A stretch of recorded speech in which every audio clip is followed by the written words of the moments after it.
Cosmo view நேயர்கள் அனைவருக்கும் வணக்கம். இன்னைக்கு நவராத்திரியினுடைய சிறப்புகள் என்னெல்லாம் இருக்கு, 3 தேவிகளை முன்னிறுத்தி நம்மளுடைய நவராத்திரி விழா எப்படி கொண்டாடப்படுது அப்படின்றத பத்தி தான் இந்த நிகழ்ச்சியில நம்ம தெரிஞ்சுக்க போறோம்.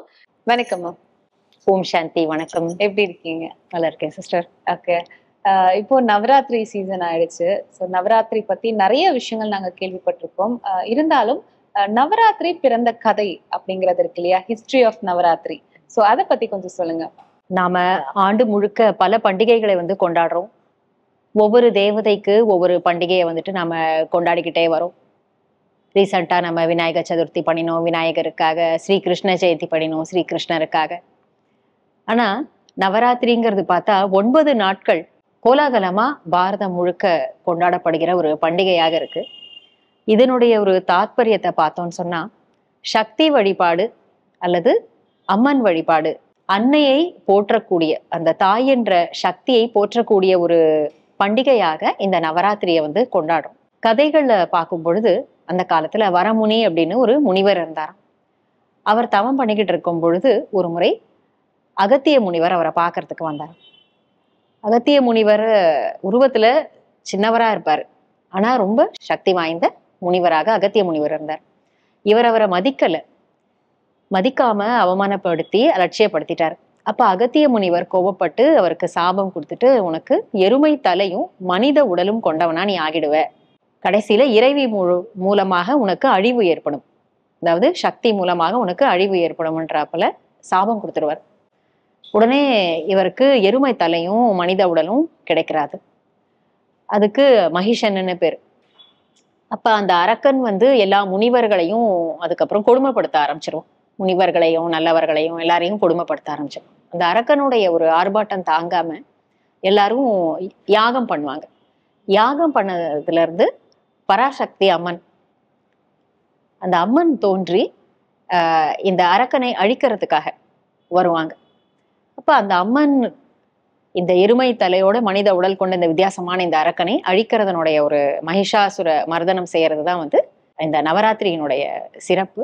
அதனுடைய பேரை துர்கா பூஜைன்னும், சில இடங்கள்ல தசரான்னு சொல்றோம், விஜயதசமின்னு சொல்றோம். 9 நாட்கள் அம்மனை வச்சு விதவிதமான பேர்களை, தேவிகளை நம்ம வழிபாடு பண்றோம். இப்ப தமிழ்நாட்டுல பார்த்தோம்னா புரட்டாசி மாதத்துல நாம, அதாவது செப்டம்பர் அக்டோபர் நேரத்துல நவராத்திரி என்பது நம்ம கொண்டாடுறோம். ஆனா பாரதம் முழுக்க காஷ்மீர்ல இருந்து கன்னியாகுமரி வரைக்கும் 5 காலகட்டத்துல நவராத்திரிய கொண்டாடுறாங்க அப்படின்னு நம்ம கேள்விப்படுறோம். அப்ப பாருங்க, ஒவ்வொரு முறையும் ஒவ்வொரு இடத்துலயும் 9 நாட்கள் 9 விதமான தேவிகள் 9 நாளும் விரதம் இருக்கிறாங்க பக்தர்கள். அந்த தேவிகள் 3 பாகமா 3 விதமா பிரிக்கப்பட்டிருக்கிறாங்க. தேவிகள் கிட்ட இருந்து நமக்கு சக்தி வாங்கிக்கிறதுன்றது, அதாவது இச்சா சக்தின்னு சொல்றாங்க. முதல் 3 நாட்கள் துர்கை என்ற ரூபத்துல இச்சா சக்தியை கொடுக்குறாங்க. கடவுள் அனைத்து மனித உயிர்களுக்கு வாழ்க்கைக்கான சக்தியை கொடுக்குறாரு, இது இச்சா சக்தி. அடுத்த 3 நாட்கள் லக்ஷ்மி என்ற ரூபத்துல கொண்டாடப்படுறாங்க. அப்ப அது ஞான சக்தின்னு சொல்றோம். அதாவது நிறைய புவன போகங்களை எல்லாத்தையும் கொடுக்குறாரு, சக்தியை கொடுக்குறாரு, ஆற்றலை கொடுக்குறாருன்னு சொல்றாங்க, இந்த ஞான சக்தி. கடைசி 3 நாட்கள் கிரியா சக்தி என்ற பெயர்ல அருளை வழங்குறார். அது சரஸ்வதி தேவி என்ற ரூபத்துல வச்சு நாம வழிபாடு பண்றோம். இப்ப இந்த மாதிரி நவராத்திரி பண்டிகை, நம்ம பொதுவா ராத்திரிங்கிறது அறியாமை இருட்டு. அந்த அறியாமை இருட்டை நீக்கி நம்ம வாழ்க்கைக்கு ஒரு ஞான வெளிச்சத்தை கொடுத்து, சக்தியை கொடுத்து, நம்மை வழிநடத்தக்கூடிய சக்தியாக, தாயாக, தேவியாக இருக்காங்க. அவங்கள நாம செலிப்ரேட் பண்றோம், மகிமை பாடுறோம். அது நவராத்திரி. 9 தேவியரை நம்ம வழிபாடு பண்றோம். அதுல 3 நம்ம பிரிச்சு நம்ம வழிபாடு முறைகள் பண்றோம் அப்படின்னு சொன்னீங்க இல்லையா? சோ இந்த முதல் 3 அப்படின்னு சொல்லும் போது அதை பத்தி சொல்லுங்க. என்ன மாதிரியான வழிபாட்டு முறைகள், அதற்கான காரணங்கள் என்னவா இருந்திருக்கும்? முதல் 3 நாட்கள் துர்கை என்ற பெயர்ல நம்ம வழிபாடு பண்றோம். துர்கை அப்படின்றது துர்குணங்களை அழிக்கக்கூடிய தாய். அந்த நோக்கத்துல நாம முதல்ல ஒரு மனிதன் வளரணும், முன்னேறணும், தன்னுடைய வாழ்க்கையில உயரணும் அப்படின்னு சொன்னா, அவன்கிட்ட இருக்கக்கூடிய தேவையில்லாத குணங்களை, தீய அம்சங்களை, கெட்ட குணங்களை முதல்ல அழிக்கணும். அதனுடைய அடையாள சின்னம் தான் இந்த துர்கை அம்மன்ன்றது. அப்ப துர்கை வந்துட்டு துர்குணங்களை அழிக்கக்கூடிய சக்தி.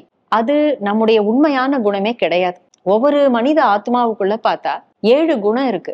அந்த 7 குணம் என்னன்னு நம்ம தெரிஞ்சுக்கிட்டோம்னா, ஞானம்னு சொல்றோம், தூய்மை, அன்பு, அமைதி, மகிழ்ச்சி, ஆனந்தம், சக்தின்னு சொல்றோம். இந்த 7ல கெட்டதே இல்லையே. ஆனா அப்ப கெட்ட குணம்ன்றது எங்க இருந்து வந்தது? அது நம்முடைய சொந்தமான குணம் கிடையாது, நிஜமான குணம் கிடையாது. ஒரு பேராசை என்பதோ, பொறாமை என்பதோ, கோபதாபப்படுறதோ, காம விகாரத்தினுடைய குணமோ, இது எதுவுமே நம்முடைய நிஜமான குணம் கிடையாது. நிஜமான குணங்கள் எல்லாமே நல்ல குணங்கள். அப்ப முதல்ல செய்ய வேண்டியது என்ன? தேவையில்லாத குப்பையை தூக்கி வெளியே போடணும். இந்த குப்பை போல இருக்கக்கூடிய, இந்த குப்பைங்கிறத விட தீமை செய்யக்கூடிய தீய குணங்கள், அதை அழிக்கிறதுனுடைய ஒரு அம்சம் தான் இந்த துர்கை வழிபாடு. இது முதல் 3 நாள். நவராத்திரி பத்தி நீங்க பேசும்போது 5 விதமான நவராத்திரி விழாக்கள் கொண்டாடுறாங்க வேற வேற இடத்துல அப்படின்னு சொன்னீங்க இல்லையா? அத பத்தி சொல்லுங்க. மார்ச் ஏப்ரல் நேரத்துல கொண்டாடப்படுறது வசந்த நவராத்திரின்னு சொல்றாங்க. அதுக்கப்புறம் ஆஷாட நவராத்திரி என்பது ஜூன் ஜூலை மாதத்துல கொண்டாடப்படுது. ஷரத் நவராத்திரி என்பது செப்டம்பர் அக்டோபர் அந்த காலகட்டத்துல கொண்டாடப்படுது. போஷ நவராத்திரி அப்படின்றது டிசம்பர் ஜனவரி. 5வதாக மகா நவராத்திரின்னு சொல்லி ஜனவரி பிப்ரவரி காலகட்டத்துல கொண்டாடப்படுது. அதாவது பாரதத்துல வேற வேற மாநிலங்கள்ல இருக்கக்கூடிய மக்கள் வேற வேற டைம்ல இந்த மாதிரி கொண்டாடுறாங்க. நம்ம மட்டும்தான் இந்த டைம்ல கொண்டாடுறோம். நம்ம தமிழ்நாட்டை பொறுத்த வரைக்கும் புரட்டாசி மாதம் அக்டோபர் மாதத்துல அந்த பிரதமை திதியில இருந்து ஆரம்பிச்சு தசமி திதி வரைக்கும், தசமி என்பது விஜயதசமியோட நம்ம முடிச்சுப்போம். அப்படி வரும்.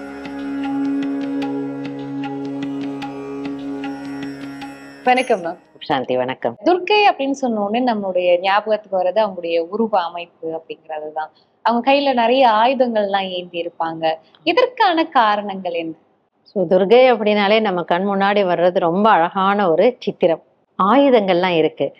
ஆனா துர்கையினுடைய முகத்துல அந்த ஒரு ஆக்ரோஷம், ஆவேசம் தெரியுதான்னா இருக்காது.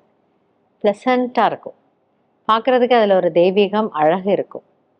ஆனா கதையில இருந்து அவங்க சண்டை போடுறாங்க, யுத்தம் தான் நடக்குது. அப்ப இதனுடைய அர்த்தம் என்னவென்றால், அந்த 8 கைகள்ல 8 கைகள்லயுமே 8 ஆயுதங்கள் கொடுத்திருப்பாங்க. சக்கரம் இருக்கும். சக்கரம் என்றால் சுய தரிசன சக்கரம்.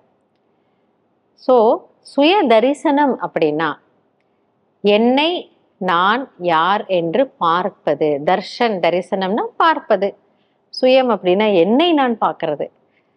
ஸோ எனக்குள்ள என்ன நல்லது இருக்கு, எது தேவையில்லாதது இருக்கு, அப்ப எதை நான் சரி செய்துக்கணும், எதன் மீது வெற்றி அடையணும்னுட்டு அவரவர்கள் அவரவரை பார்க்க வேண்டும். தன்னை பார்ப்பது, அதுதான் அந்த சக்கரம். ஏன்னா நமக்கு எப்பவுமே, இப்போ நீங்க என்கிட்ட ஏதோ ஒரு மிஸ்டேக் இருக்குன்னா அதை நீங்க பலமுறை எனக்கு ஒரு அறிவுரை கூறினாலும் நான் அதை ஏத்துக்காத வரைக்கும் மாற்றம் என்பது இருக்காது. ஆனா எப்ப எனக்கு ஒரு நொடி அது ரியலைசேஷன் வந்துடுதோ, ஒரு ஒரு ஆமா இது சரியில்லை அப்படின்னு எனக்கு ஒரு புரிதல் வருதோ, அடுத்த செகண்ட் நீங்க சொல்லாம கூட நானே மாறிடுவேன். இனிமேல் அதை செய்யவே மாட்டேன். அதனாலதான் சுய தரிசன சக்கரம். அதுக்கு அடுத்து இருக்கக்கூடியது சங்கு. பொதுவாக பாருங்க, யாராவது எழுந்திருக்கல அப்படின்னா அவங்க காதுல போய் ஒரு சங்கை வச்சு ஊதிட்டு வரணும் அப்படின்னுவாங்க. ஏன்னா சங்கு ஒலி அப்படிங்கிறது ரொம்ப ஒரு கம்பீரமா இருக்கும். அது சாதாரணமான ஒரு சத்தம் கிடையாது. அப்ப அந்த விழிப்புணர்வுல வர்றது, சங்கு ஒலி எழுப்பி விழிப்புணர்வுல கொண்டு வர்றது, அதுதான் சங்கினுடைய அடையாளம், ஒரு ரியலைசேஷன். அதுக்கப்புறம் இருக்கக்கூடியது கதை. ஸோ கதையும் யுத்தத்திற்கான அடையாளம். அந்த கதை என்ன சொல்லுவாங்கலாம், நம்முடைய பலம். பொதுவாக கதையை யாராலையுமே தூக்கிடலாம் முடியாது. ஆனா அது ஒரு பெண்ணினுடைய கையில, அழகா துர்கையினுடைய கையில கொடுத்துருக்குறாங்க. அப்ப அவங்களால தூக்க முடியுமா அப்படின்னா, அந்த நம்முடைய பலம், நமக்குள்ள இருக்கக்கூடிய அந்த ஆன்மீக சக்தி, அது நமக்குள்ளேயே இருக்கு. ஆனா பல நேரங்கள்ல நமக்கு அது தெரியாம போயிடுது. பட் எப்ப அதை நம்ம உணர்றோமோ, உணர்வுபூர்வமா அதை கொண்டு வர்றோமோ அப்ப அந்த சக்தியை நாம வெளிப்படுத்துறோம். இது கதையினுடைய அடையாளம். தாமரை மலர். ஸோ நீங்க ஒரு குளத்துல பாத்தீங்கன்னா மேல அவ்வளவு அழகான தாமரைகள் மலர்ந்திருக்கும், பார்க்கறதுக்கு ரொம்ப அழகா இருக்கும். ஆனா உண்மையிலே தாமரை மலர் இருக்கக்கூடிய குளம் பாத்தீங்கன்னா அந்த தண்ணிக்கு கீழே நிறைய சேர் இருக்கும். அதுவும் அந்த அந்த காம்பெல்லாம் கூட உங்களால அவ்வளவு ஈஸியா அதை எடுக்க முடியாது, ஒண்ணு ஒண்ணு பின்னிட்டு இருக்கும். ஸோ அப்ப அந்த தாமரை அது சேற்றில இருந்தாலும் அதன் மீது சேரும் படுறதில்ல. சொல்ல போனா நீங்க நல்ல தண்ணியை தெளிச்சா கூட அதன் மேல ஒட்டாது. நீங்க பார்த்துருப்பீங்கன்னு நினைக்கிறேன். அப்படியே முத்து போல நிற்கும், அப்புறம் அப்படியே ஓடி போயிடும் அதுல. ஸோ நாம இருக்கக்கூடிய இந்த உலகம் நிச்சயமாக நம்ம பார்க்குறோம், தினம் தினம் பல செய்திகள்லாம் கேட்குறோம், நியூஸ் பேப்பர் படிக்கிறோம். ரொம்ப ஒரு அற்புதமான உலகம் அப்படின்னு சொல்லிக்க முடியறது இல்லை. கலியுகமாக தான் இருக்கு, ஒரு அசுரர்கள்னு இருக்கிற உலகமாக தான் இருக்கு. சில செய்திகளை பார்க்கும் பொழுது இப்படியும் கூட நடக்குமா அப்படின்னு நமக்கு கொஞ்சம் அதிசயமா, ஒரு வருத்தத்துடன் கூடிய அதிசயமா இருக்கு. ஸோ அப்படிப்பட்ட உலகத்துல நாம இருந்தாலும் நான் அதிலிருந்து அதனுடைய தாக்கத்திலிருந்து நான் விலகி இருக்கணும். இல்லைன்னா இந்த உலகத்தினுடைய அந்த எதிர்மறையான எண்ணங்களும் பிற மனிதர்களுடைய எதிர்மறையான சிந்தனைகள், அந்த செயல்கள், பேச்சு, பல நேரம் நம்ம சொல்லுவோம் இல்லையா, இல்லை அவங்க அப்படி பண்ணாங்க அதனால என்னை பண்ண தூண்டினாங்க அப்படிங்கிறோம். அப்ப நான் அதுல பாதிக்கப்படுறேன்னு அர்த்தம் இல்லையா? பை நேச்சர் என்னுடைய ஸ்வபாவம் நான் நல்லா இருக்கேன், நான் கரெக்டு தான். ஆனால் சூழ்நிலைகளால நான் உந்தப்பட்டு சில காரியங்களை செய்கிறேன். அப்படி இல்லாமல் அந்த தாமரை மலர் போல இங்கதான் இருக்கணும், ஆனா அதனுடைய பாதிப்புல இருந்து நான் விலகி இருக்கணும். அதற்கப்புறம் அந்த வில்லம்பு காட்டுறாங்க. ஸோ வில்லம்பு எதனுடைய அடையாளம்? நம்ம பொதுவாக அர்ஜுனு சொல்லுவோம். அர்ஜுனர் அப்படின்னா அவர் வில் வித்தையில நம்பர் 1. அவருடைய குறிக்கோள் அந்த புறாவை பார்த்து வில்ல எதனும் பொழுது அந்த கண்ணு மட்டும்தான் அவருக்கு தெரியுதான். அது போல நம்முடைய லட்சியத்துல சுய மாற்றத்தினுடைய லட்சியமோ, நம்முடைய வாழ்க்கையில நம்ம சந்தோஷமா இருக்கணுன்ற லட்சியமோ, அந்த லட்சியத்துல குறிக்கோள்ல நாம ரொம்ப தெளிவாக இருக்கிறோம். அதுல ரொம்ப குறிப்பாக கவனத்துடன் நாம் செயல்படுகிறோம். அதுக்கப்புறம் வாள் காட்டுறாங்க. வாளினுடைய அடையாளம் வெற்றி அடைவது, அதை வீழ்த்துவது. பொதுவாக என்ன சொல்லுவாங்கன்னா உங்களுடைய புத்தி, ஏன்னா அதுதான் சொன்னா எருது, அது ரொம்ப மந்தமா இருக்கான். ஆனா வாளினுடைய நேச்சர் கூர்மையா இருக்கும். நீங்க வாளை வச்சு கட் பண்ணிட்டுலாம் இருக்க வேண்டாம், அப்படி ஒரு வீசுனா கட் ஆயிடும் எதை பொருளை கட் பண்றோமோ. ஸோ வாளினுடைய அடையாளம் ஞானம். எப்ப புத்தி வேலை செய்யறது இல்லை, இது சரியில்லைன்னு நமக்கு தெரியாத பொழுதுதான் நம்ம ஏதோ ஒரு தவறை செய்துடுறோம். பட் அந்த ஒரு தெளிவு நமக்கு இருந்ததுன்னா எந்த ஒரு விஷயத்திலையுமே நம்ம என்ன பண்றோம், என்ன செய்யக்கூடாது, அந்த தெளிவு, அந்த அறிவு, அந்த ஞானம் இருந்ததுன்னா உங்க புத்தி கூர்மையாகுது, அது வாளினுடைய வேலையை செய்யுது. ஏன்னா சில நேரங்கள்ல நம்ம ஒரு சின்ன முடிவு எடுக்கிறதுக்கு கூட ரொம்ப குழப்பத்துல வந்துடுவோம். இப்படி பண்ணணுமா, அப்படி பண்ணணுமா, என்ன ஆகும், ஏதாகும்னுட்டு பல மணி நேரங்கள் அதை யோசிப்போம். ஆனா சின்ன விஷயமா இருக்கும். ஏன்னா அங்க ஒரு தெளிவு இல்லை. அதற்குத்தான் ஞானம் எனக்கூடிய அந்த வாள் இருந்தால் புத்தி வேலை செய்கிறது. அப்புறம் அந்த திரிசூல் காட்டுவாங்க. திரிசூலம் என்பது 3 காலங்களையும் உணர்ந்த நிலை. அதை இன்னொரு விதமாகவும் சொல்லலாம். நம்முடைய மனம், சொல், செயல் 3லுமே நம்ம தூய்மையாக இருக்கிறோம். என்னுடைய மனதளவிலும் நேர்மறையான எண்ணங்கள், நேர்மறையான சிந்தனைகள், என்னுடைய பேச்சிலுமே இன்னொருத்தருக்கு துக்கம் கொடுக்காத ஒரு பேச்சு, எல்லாருக்கும் சுகம் கொடுக்கக்கூடிய பேச்சு, என்னுடைய செயல்கள், கர்மங்களிலுமே நான் யாரையும் கஷ்டப்படுத்துறதில்லை. ஸோ அந்த திரிசூலம் அப்ப அந்த 3 காலத்தையும் உணர்ந்த நிலை. என்னுடைய கடந்த காலம் என்ன, இப்ப என்ன ஒரு வேலை நான் செய்ய போறேன், இது எதற்காக செய்தேன், இதை செய்தேன்னா என்ன ஒரு பலன் கிடைக்கும், அதை நம்ம புரிஞ்சுக்கிட்டு அதை நம்ம செய்யறோம். கடைசியில அந்த ஜோதி ஒன்று கையில காட்டுவாங்க. ஜோதியினுடைய அடையாளம் பிரகாசம், வெளிச்சம். ஸோ எங்க அந்த ஒரு வெளிச்சம் இருக்கும் அங்க இருட்டு இருக்காது. நமக்குள்ள அந்த உள்நோக்கு முகம், நல்ல ஒரு தெளிவெனக்கூடிய வெளிச்சத்தை கொண்டு வர்றோம் அப்படின்னா இந்த மீதி 7 ஆயுதங்களையுமே சரிவரமாக நாம உபயோகிக்க முடியும். ஸோ இது அந்த 8 கைகளினுடைய அடையாளம். Okay. இது வெறும் நம்ம வந்து ஒரு பொருளா பார்க்காம இதுக்கு பின்னாடி இருக்கக்கூடிய புரிதலையும் நம்ம புரிஞ்சுக்கிட்டோம் அப்படின்னா புரிஞ்சுக்கிறோம். ஆமா, நம்ம தேவிய வழிபடும் பொழுது இது நமக்கு ஞாபகத்துக்கு வரணும். ஸோ இதெல்லாம் நமக்குள்ள இருக்கு. நான் நல்ல ஒரு தெளிவு, தூய்மையான மனம், தாமரை மலர் போல விலகிய நிலை, இதெல்லாம் நமக்குள்ள இருக்குன்னா உண்மையிலே அந்த தேவியினுடைய அம்சம் எனக்குள் இருக்கின்றது என்று அர்த்தம். துர்கை வந்து அலங்காரங்களோட காட்டுவாங்க. ரொம்ப கலர்ஃபுல்லா இருப்பாங்க. ஸோ ஏன் அலங்காரங்கள் அப்படின்னா நமக்குள்ள இருக்கக்கூடிய நல்ல குணங்கள். சிலர் நம்ம பார்ப்போம் இல்லையா, பார்க்கறதுக்கு ரொம்ப நல்லா இருப்பாங்க, ஆனா அவங்களோட செயல்கள், சிந்தனைகள் அந்த அளவுக்கு இருக்காது. அதுவே சிலர் பார்ப்பதற்கு அவ்வளவு அழகா இருக்க மாட்டாங்க, ஆனா அவங்களுடைய குணம் அவ்வளோ நல்லா இருக்கும். எல்லாரும் அவங்க கூட பேச விரும்புவாங்க, அவங்களோட இருக்க விரும்புவாங்க, அவங்களோட நேரத்தை கழிக்க விரும்புவாங்க. ஸோ உண்மையில பார்க்க போனா அந்த அக அழகு அதனுடைய வெளிப்பாடாக தான் துர்கை கதை காட்டுறாங்க. அதே போல சிம்ம வாகினி அப்படின்வாங்க, சிங்கத்தின் மேல அவங்க சவாரி செய்யறாங்கன்னுட்டு. அது எதற்கான அடையாளம்னா இயற்கையை வென்ற நிலை. நம்ம அதையும் நம்ம ஜெயிச்சிருக்கிறோம், இயற்கையினுடைய 5 தத்துவங்களை வென்ற நிலை. அதனால சிம்ம வாகனத்தை காட்டுறாங்க.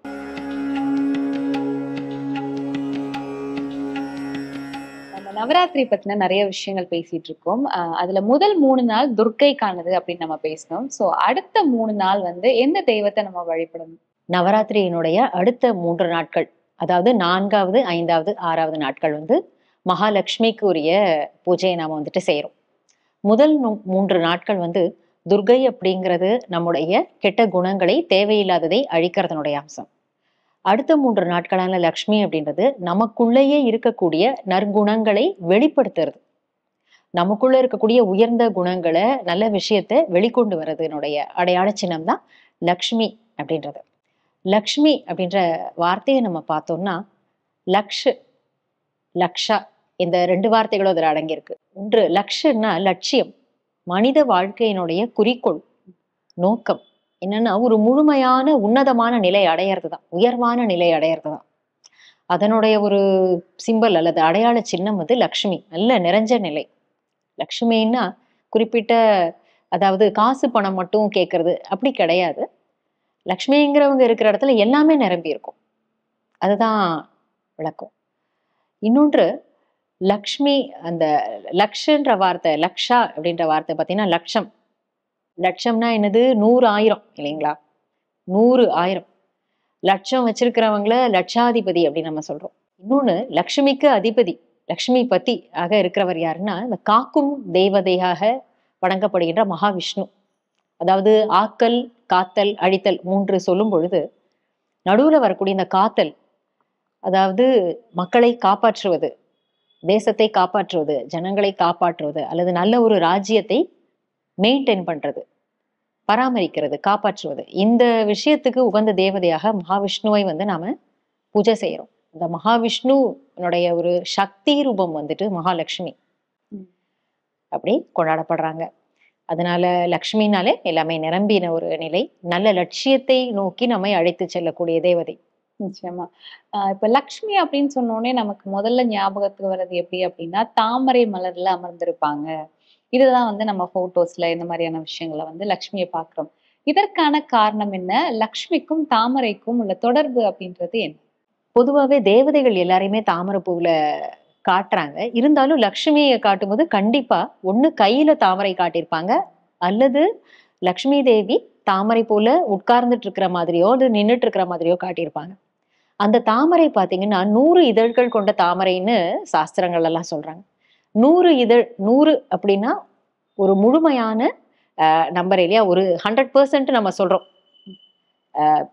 மேக்ஸ்ல என்ன மார்க் எடுத்திருக்கிறாரு பையன் அப்படின்னு கேட்டா 10% மார்க் அப்படின்னா 100, அதுல குறைவே இல்லை. லக்ஷ்மிங்கிறவங்க வந்து குறைவற்ற நிலையினுடைய ஒரு அடையாள சின்னம். 100% தூய்மையான வாழ்க்கை, சம்பூர்ண தூய்மையான வாழ்க்கை, சம்பூர்ணமான நற்குணங்கள் எல்லாமே நிறைஞ்ச நிலை, சம்பூர்ணமான கலைகள் எல்லாமே நிறைஞ்ச நிலை. இது எல்லாமே சேர்ந்துதான் தாமரை போல காட்டியிருக்காங்க. இன்னொன்னு நம்ம சொல்றோம் இல்லையா, சேற்றிலே முளைத்தாலும் செந்தாமரை அப்படின்னு சொல்றோம்.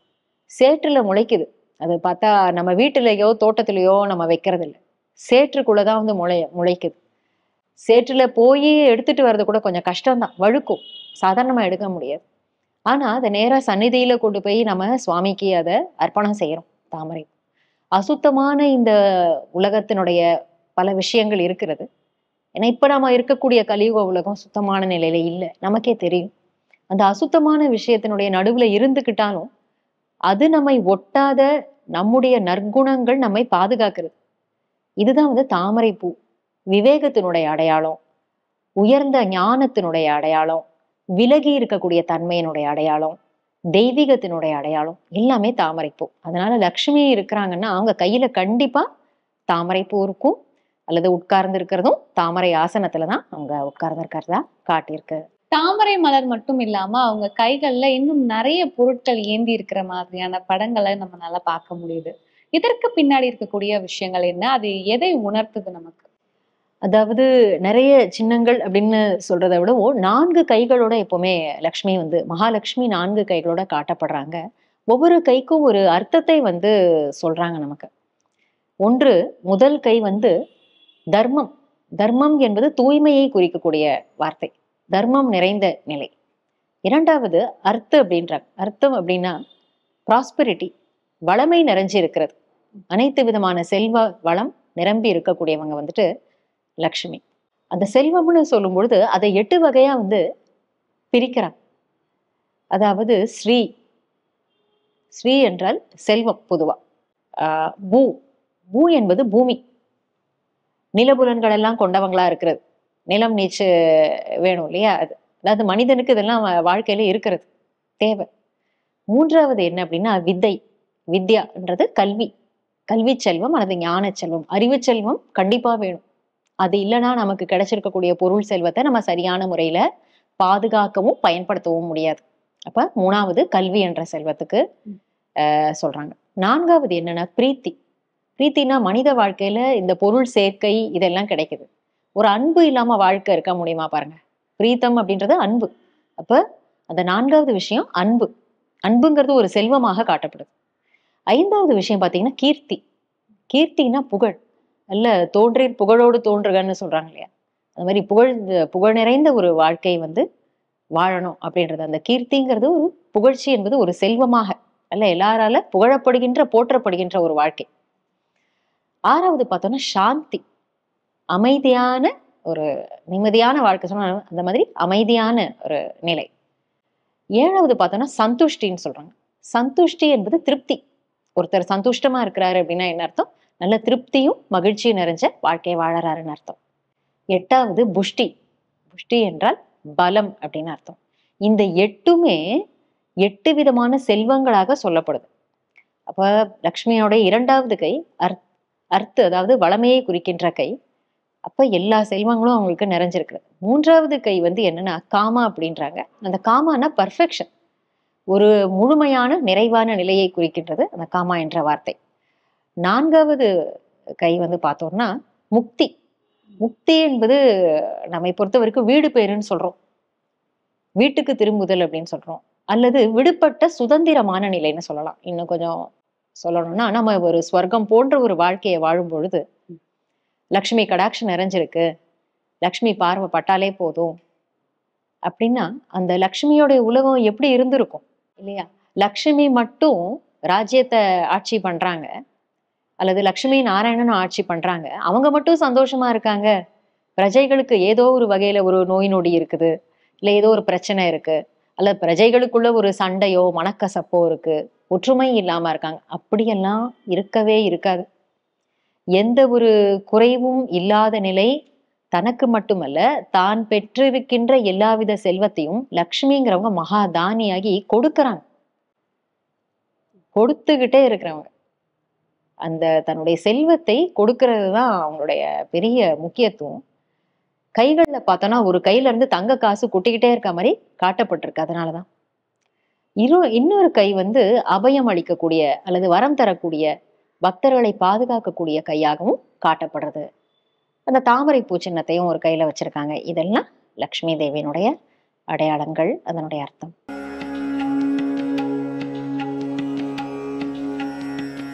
இதுல கடைசி 3 நாள் அப்படின்னு சொல்லக்கூடிய சரஸ்வதிக்கு முக்கியத்துவம் கொடுக்கக்கூடிய ஒரு நாளா நம்ம பார்த்துட்டு இருக்கோம் இல்லையா? இந்த சரஸ்வதியினுடைய சிறப்புகள் என்னெல்லாம் இருக்கு? அதாவது பாரதத்துல சரஸ்வதிக்கு ரொம்ப முக்கியத்துவம் நாம கொடுக்கறது வழக்கம். ஆரம்ப காலத்திலிருந்து இன்றைய காலகட்டம் வரைக்கும் நாம கல்வி சாலைகளை பார்த்தோம் அப்படின்னா எல்லா இடங்களிலுமே சரஸ்வதியினுடைய சித்திரம் சிலைகள் வைத்து ஆரம்பிக்கும் போது சரஸ்வதியினுடைய வந்தனம் பாடி தொடங்கப்படுது. ஸோ கல்வி என்பது ஒரு மனித வாழ்க்கைக்கு முதுகெலும்பு என்று சொல்லப்படுது. இப்போ கல்வியின் தேவியாக சரஸ்வதியை நம்ம நாட்டுல வழிபாடு என்பது சேரும். அப்ப பூஜை சரஸ்வதி பூஜா அப்படின்னு பண்றோம்னா நிச்சயமா அவங்க கிட்ட சிறப்பான அம்சம் இருக்கும் இல்லையா? அதே நேரம் அவர்கள் மூலமாக அவர்களுடைய அந்த ரூபம் மூலமாக நிறைய நமக்கு படிப்பினை கிடைக்கிறது. வாழ்க்கையை எப்படி நம்ம வாழணும் அப்படின்னு சொல்லி குழந்தை பருவத்திலிருந்து பெரியவங்க வரைக்கும் நம்ம பார்த்தோம் அப்படின்னா யோகி போகி குடும்பஸ்தர்கள் ஆண்கள் பெண்கள் அனைவருமே வாழ்க்கையை எப்படி வாழணும்ன்ற அந்த கல்வியை போதிக்கக்கூடிய தேவி தான் சரஸ்வதி. ஸோ சரஸ்வதிக்கு பார்த்தீங்கன்னா பல்வேறு பெயர்கள்ல புகழ் பாடப்படுறாங்க. மகா சரஸ்வதி, போதனையின் சொரூபிணி, வித்யாதேவி, கலைவாணி, கலைகளின் நாயகி என்று பல பெயர்கள். அந்த ஒவ்வொரு பேருக்கு பின்னாடியும் பார்த்தீங்கன்னா நிறைய அர்த்தமும் அடங்கி இருக்கு. இப்போ மகா சரஸ்வதி அப்படின்னு எடுத்துக்கிட்டோம், ஜஸ்ட் நீங்க சரஸ்வதின்ற நேம் எடுத்துக்கிட்டீங்கன்னா கூட அதுலேயும் ஆழ்ந்த அர்த்தம் பொருள் பொதிந்திருக்கு. இப்போ சரஸ்வதி அப்படின்னு எடுத்துக்கிறோம்னு வச்சுக்கோங்களேன். அதாவது சான்ஸ்கிரிட்ல சார் அப்படின்ட்டு சொல்லப்படுது. சார் அப்படின்னா எசன்ஸ். சார் சரஸ் ஸ்வனா ஸ்வயம் தன்னை பற்றி. அப்ப சரஸ்வதி அப்படின்னு எடுத்துக்கிட்டோம்னா தன்னை பற்றி மனித குலத்திற்கு எப்படி இருக்கணும்ன்ற அடையாளங்களை எடுத்து சொல்பவர் தான் சரஸ்வதி. அதே நேரம் சரஸ்வதிய நதி என்றும் சொல்லப்படுது. ஏன் நதி? நிறைய நீர் நிரம்பிய ஒரு இடத்தை தான் நதின்னு சொல்றோம். நல்ல ஒரு செழிப்பான ஒரு இடம், குளிர்ச்சி தரக்கூடிய இடத்தை தான் நதின்னு சொல்றோம். அப்ப சரஸ்வதிய நதி என்று சொல்லப்படுது அப்படின்னா தாய் சரஸ்வதியிடம் ஞானம், குணம், சக்தி, கல்வி, தியாகம், தவம் இவை அனைத்தும் நிரம்பியவர்கள் தான் சரஸ்வதி. ஸோ இப்படி பெருமை மிக்கவர் தேவி சரஸ்வதி. அதனால நவராத்திரியில சரஸ்வதி பூஜையை விமர்சையாக நம்ம பாரதத்துல நாம கொண்டாடி வரோம். ஸோ சரஸ்வதி தேவி, நம்ம ஒவ்வொரு தேவி பத்தி பேசும்போதும் அவங்க நம்ம போட்டோல பாக்குறதாகட்டும் இல்ல பூஜை முறை நம்ம செய்யும் போது நமக்கான ஒரு உருவ அமைப்பு அப்படின்னு இருப்பாங்கல்ல. ஸோ அதே மாதிரி சரஸ்வதி தேவி கொஞ்சம் டிஃப்ரெண்டான ஒரு லுக்லயே இருப்பாங்கன்னு சொல்லலாம். வெள்ளை தாமரையில இருப்பாங்க, கையில நிறைய இன்ஸ்ட்ருமெண்ட்ஸ் வச்சிருப்பாங்க. இதனுடைய பின்னணியில இருக்கக்கூடிய விஷயங்கள் என்னெல்லாம் இருக்கு? இவை அனைத்திற்கும் பின்னாடி ஆன்மீக ரகசியம் இருக்கு. எல்லாருக்கும் தெரிஞ்சதுதான், இன்னும் நாம டீட்டெயிலா தெரிஞ்சுக்கலாம். இப்போ சரஸ்வதின்னு பார்த்தோம்னு வச்சுக்கோங்களேன், அந்த கண்கள்ல குளிர்ச்சியை பார்க்கலாம். கைகள் நாற்கரங்கள், அதுல ஒரு கையில பார்த்தீங்கன்னா வேதங்கள், அந்த ஓலை சுவடிகள் அதெல்லாம் வச்சிருப்பாங்க. இன்னொரு கையில பார்த்தீங்கன்னா அந்த மாலை வச்சிருப்பாங்க. அதுக்கப்புறம் வீணை வாசித்து கொண்டிருப்பாங்க. உட்கார்ந்துட்டு இருக்கிறது அழகான வெண் தாமரையில. அப்புறம் அந்த வாகனம் அன்ன வாகனமாக காமிச்சிருப்பாங்க. இவை அனைத்துமே ஒவ்வொரு ஆன்மீக ரகசியம் பிளஸ் நாம் எப்படி வாழணுன்றத எடுத்து காட்டக்கூடிய ஒரு சின்னமாக இருக்கு. இப்போ ஃபர்ஸ்ட் கண்கள் எடுத்துக்கிட்டோம் அப்படின்னா, இப்போ சரஸ்வதி தேவியை பார்க்கும் பொழுதே கையெடுத்து வணங்கணும்னு தோணுது. நம்மளுடைய கண்கள்ல இருந்து தானா ஒரு அன்பின் கண்ணீர் என்பது வரும். ஏன்னா அந்த கண்கள்ல குளிர்ச்சி இருக்கு, அந்த கண்கள்ல சாந்தம் இருக்கு, அந்த கண்கள்ல அன்பு நிரம்பி இருக்கு. அப்ப அந்த குணங்கள் நம்மளுடைய கண்கள்ல நிரம்பி இருக்கும் பொழுது எதிரில் இருக்கிறவங்களுக்கு தானாக அது கிடைக்க ஆரம்பிச்சிடுது. அதுதான் ஸ்வயம். என்னுடைய ரூபம் என்ன அப்படின்னா அன்பு ஸ்வரூபம், அமைதி ஸ்வரூபம், சாந்த ஸ்வரூபம். இது என்னுடைய ஸ்வரூபம். இந்த ஸ்வரூபத்துல நான் நினைச்சிருக்கும் போது எதிரில் வரவங்களுக்கு என்னிடம் இருக்கிறது தானே கிடைக்க ஆரம்பிச்சிடுது. அடுத்தது ஒரு கையில பார்த்தீங்கன்னா மாலை வச்சிருக்கிறாங்க. அந்த மாலைகள் பார்த்தீங்கன்னா ஒன்றோடு ஒன்று அந்த மணிகள் சேர்த்து இருந்தாதான் அந்த மாலைன்னு சொல்லுவோம். தனித்தனியா இருந்தா மாலைன்னு சொல்ல மாட்டோம். அப்ப அந்த மாலையினுடைய அர்த்தம் என்ன அப்படின்னா தியானம். கையில மாலை வச்சு உருட்டுவாங்க. உருட்டுறப்ப என்ன பண்றோம்? Attention, concentration. அப்ப மனிதன் வாழ்க்கையில கொஞ்ச நேரம் தனக்காக நேரத்தை ஒதுக்கணும், தன் மீது கவனத்தை கொடுக்கணும், அந்த தியானம். அதே நேரம் நான் வந்து ஒரு நல்ல குணங்களை கடைபிடிக்கிறேன். நான் மட்டும் கடைபிடிக்கிறேன், நான் மட்டும் வாழ்றேன்னு கிடையாது. என் கூட இருக்கிறவங்களோட நான் ஒத்து போகணும். அப்பதான் அந்த மாலைன்றது உருவாகும். ஸோ அந்த மாலை காமிக்கப்படுது. இன்னொரு கையில பார்த்தீங்கன்னா அந்த வேதங்கள் இதெல்லாம் காமிக்கப்படுது. அதனுடைய அர்த்தம் என்ன? லேர்னிங். நம்மளுடைய லைஃப்ல நல்ல விஷயத்தை, கல்வியை, ஞானத்தை பயில்வது என்பது ரொம்ப ரொம்ப முக்கியமானது. அதன் மூலம்தான் வாழ்க்கை என்ன அடையுது? மேன்மை அடையுது. நம்மளோட கல்வி மூலம்தான் வாழ்க்கை பிரகாசமும் அடைகிறது. அடுத்து பார்த்தீங்கன்னா வெண் தாமரை, பியூரிட்டி. இந்த பியூரிட்டிக்காக காமிக்கப்படுறது தான் அந்த வெண் தாமரை, சத்தியத்தின் சக்தின்னு கூட சொல்லலாம். அடுத்து பார்த்தீங்கன்னா அன்னவாகனம். அன்னத்தினுடைய ஸ்பெஷாலிட்டி என்னன்னா கல்லையும் பாலையும் பிரித்து கொடுக்குவாங்க. அதுக்கப்புறம் தீயதையும் நல்லதையும் பகுத்தறிந்து பார்க்கக்கூடிய சக்தி. அதே மாதிரி நம்மளுடைய புத்திக்கு எது சரி எது தப்பு, ஃபர்ஸ்ட் நாம எது சரி எது தப்புன்றத பகுத்தறியணும். அதுக்கப்புறமேட்டா தீர்மானம் செய்து அது நடைமுறைக்கு நாம கொண்டு வரணும். அதாவது இந்த அன்னம்ன்றது இன்னொரு விதத்துல கூட சொல்லலாம். எப்படி அப்படின்னா அன்னம் வந்து ஒரு மனித வாழ்க்கைக்கு சமயம், சங்கல்பம், அதாவது எண்ணம், நேரம், பொக்கிஷம் போன்றது. அப்ப யாருக்கிட்ட வந்து அந்த பகுத்தறியும் சக்தி, தீர்மானிக்கும் சக்தி இருக்கோ இந்த பொக்கிஷங்கள் வீண் ஆகாது. முத்துக்கள் போன்று அவங்களுடைய வாழ்க்கையில, பால் போன்று அவங்க வாழ்க்கையில மேன்மையை கொடுக்கக்கூடியதாக ஆகிடுது. அப்ப அன்னப்பறவை என்பது என்னவென்றால் நமக்கு கிடைச்சிருக்கக்கூடிய பொக்கிஷம், எண்ணம், நம்மளுடைய சமயம், இவற்றை தீயவற்றில், வீணானவற்றில் வீணாக்காமல் அவற்றை நல்வழியில் பயன்படுத்துவது, அதை பகுத்தறிந்து பயன்படுத்துவது தான் அன்னத்தின் அடையாளமா காமிக்கப்பட்டிருக்கு. அடுத்து பார்த்தீங்கன்னா ஒயிட் சாரி, வெண்ணிற ஆடை. அப்ப வெண்ணிறம் அப்படின்னாலே உங்களுக்கு தெரியும், ஒயிட் கலர் அப்படின்னா அதுல ஆல் கலர்ஸ், எல்லா கலரும் கலந்துடும் பொழுது வெண்ணிறமாக உருவெடுக்குது. அப்ப இந்த வெண்மை என்பது என்னவென்றால் 7 குணங்கள், ஜென்ரலா சொல்வோம் 7 ஸ்வரங்கள்னு சொல்லுவோம். அந்த மாதிரி ஒரு மனிதனுக்கு குணங்கள்ன்றது ரொம்ப முக்கியம். அந்த குணங்கள் அன்பு, அமைதி, ஆனந்தம், ஹாப்பினஸ், சுகம், சக்தி, ஞானம், தூய்மை, இவை அனைத்துமே வாழ்க்கைக்கு அத்தியாவசியமான குணங்கள். இந்த 7 குணங்களும் ஒன்றிணைந்து இருக்கக்கூடிய ரூபம்தான் அந்த வெண்ணிற ஆடை. எங்க அந்த 7 குணங்களும் ஒன்றிணைந்து இருக்கோ அங்கு தானாகவே சந்தோஷம், மகிழ்ச்சி, சாந்தி, அமைதி எல்லாமே ஏற்பட ஆரம்பிச்சிடுது வாழ்க்கையில. சரஸ்வதி தேவி பத்தி எங்களுக்காக நிறைய விஷயங்கள் சொன்னீங்க. எவ்வளவோ தேவிகள் இருந்தாலும் படிப்புக்கு அப்படின்னு நம்ம சொல்லும்போது சரஸ்வதியை நம்ம தேர்ந்தெடுப்பது எதற்காக? அதாவது ஒரு மனிதன் அப்படின்னு எடுத்துக்கிட்டோம்னா பேசிக்கலி 3 திங்ஸ் மஸ்ட். என்ன அப்படின்னா ஞானம், கல்வி, அதுக்கப்புறம் செல்வம், வீரம். இது 3ம் முக்கியமானது. உண்மையில நவராத்திரியில பார்த்தீங்கன்னா 9 தேவிகள் ஒவ்வொரு நாளும் என்ன பண்றோம்? ஆவாகனம் பண்றோம். அந்த சக்திகளை வீட்டுக்குள்ள ஆவாகனம் பண்ணி எனக்குள்ள அந்த சக்தி வேணும், நான் வாழ்க்கையில ஜெயிக்கணுன்றதுக்காக தான் நவராத்திரி. அதுல அந்த 3 நாட்களாக அந்த 9 தேவிகள், ஆக்சுவலி ஒரே சக்தி 9 ரூபமாக நம்ம 9 சக்தியாக வழிபடுறோம். அதுல அந்த முக்கியமான 3 பேசிக்கான அந்த சக்திகளுக்காக 3 தேவிகளை நம்ம காமிக்கிறோம். அப்ப இந்த சரஸ்வதி அப்படிங்கிறவங்க நம்ம சொன்ன மாதிரி இவ்வளோ நேரம் எக்ஸ்பிளைன் பண்ண மாதிரி கல்வி, ஞானம், வாழ்க்கையில மேன்மை, இவை அனைத்திற்கும் ஒரு அடையாளமாக சரஸ்வதி தேவியை நம்ம காண்பிக்கிறோம். இப்ப சொன்னோம் இல்லையா, நல்லதை கெட்டதை பகுத்தறிஞ்சு பார்க்கறது, அதுக்கப்புறம் தியானம், மனதை ஒருமுகப்படுத்துறது, அதுக்கப்புறம் நம்மிடம் இருக்கக்கூடிய நற்குணங்களின் கம்பீர தன்மை.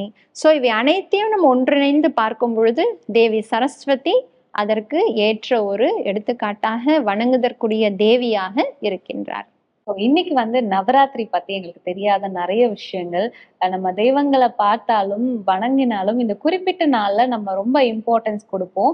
அண்ட் அது மட்டும் இல்லாம அவங்க உபயோகிக்கக்கூடிய விஷயங்களுக்கு பின்னாடி இருக்கக்கூடிய காரியங்கள் என்னெல்லாம் அப்படின்றத பத்தி ரொம்ப தெளிவான விளக்கம் கொடுத்தீங்க. ரொம்ப நன்றி. தேங்க்யூ. சாந்தி. இன்னைக்கு நவராத்திரியினுடைய 9 நாட்களினுடைய சிறப்புகள் என்னெல்லாம் இருக்கு, 3 தேவிகளை முன்னிறுத்தி நம்ம நவராத்திரி திருவிழாவை எப்படி கோலாகலமா கொண்டாடுறோம் அப்படின்றத பத்தி நிறைய விஷயங்கள் இந்த நிகழ்ச்சியில் நம்ம தெரிஞ்சுக்கிட்டோம். இதே மாதிரி மற்றும் ஒரு நிகழ்ச்சியில் உங்களை சந்திக்கிறேன். நன்றி, வணக்கம்.